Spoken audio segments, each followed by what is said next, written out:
In this video, we're going to be going over writing balanced chemical equations, and this is our part 7 video inside of chemistry, chapter 3.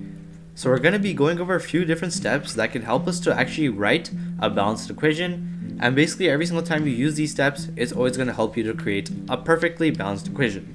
So let's get started with this video. So here's a quick outline of the different steps. For step number 1, we have to create a skeleton equation, and a skeleton equation looks like the one on the bottom. So in this case, we're just writing out whatever is given inside of the prompt or the question. So in this case, it would be sodium plus water would be equal to sodium hydroxide plus hydrogen gas. So in this case, we're just writing out what the question would say. And this equation here is not balanced. So in this case, it's not balanced. We're just writing out what the question is giving us. And also when we're writing this skeleton equation, we need to make sure that we use correct formulas for each of the compounds and elements that is given. And each reactant and also a product should be determined by a term inside of the equation. And that is the first step, which is just to create the skeleton equation.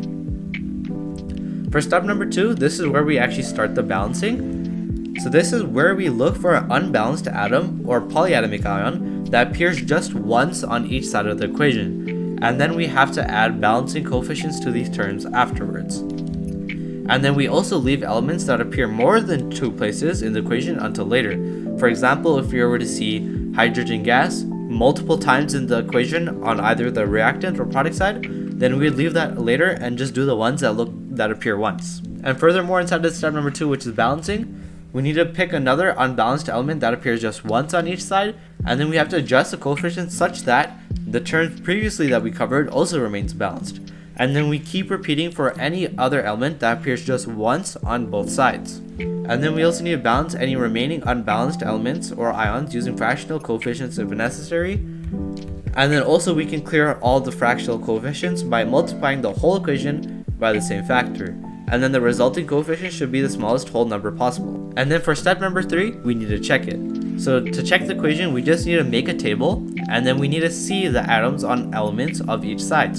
So we're just going to make a table. On the left side, we can put the reactants and see if the atoms match with the right side, which is the product.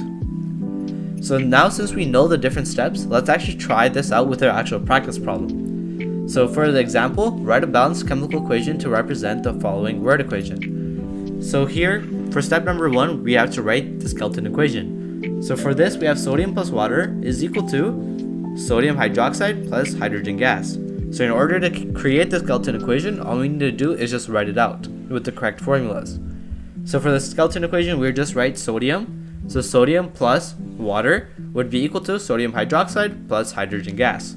So that is it for the skeleton equation. We just have to write it out just as how the question is saying. Now starting off with step number 2, which is balancing, we need to identify the unbalanced atoms and polyatomic ions. So the first thing to check is the atoms that appear once. So in this case, if we look at sodium actually only appears once on both the reactant and also the product side. So in this case here, we look at the product side and we can see that sodium only appears once, and then we check if it's balanced with the left side. So in this case, sodium has 1 and 1. So in this case, sodium's finished and balanced. Now we look for the second atom that appears only once.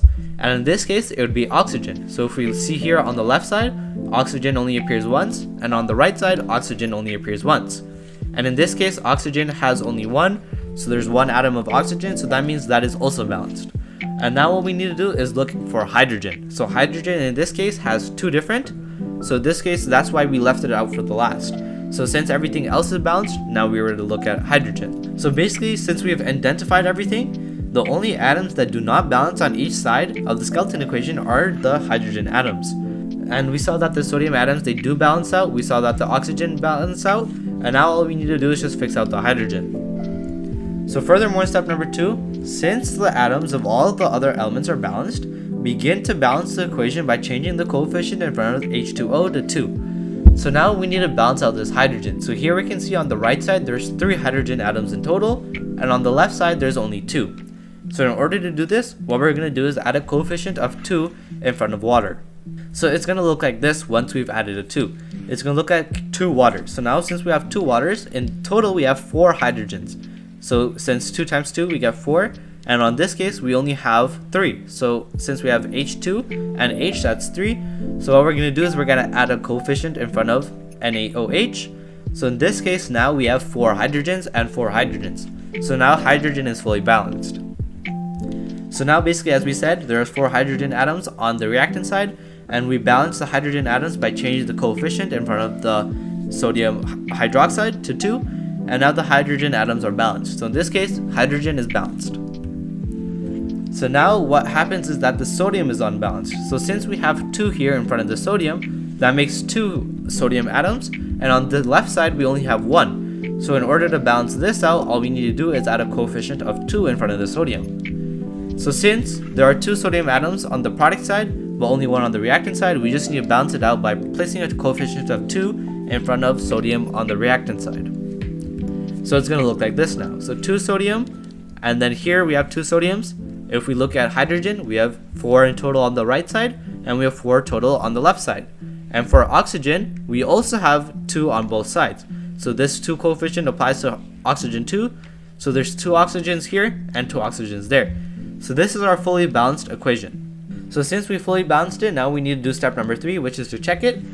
So our final step is to check the equation. So what we need to do is make a list of the different reactants and then products and see if the atoms match.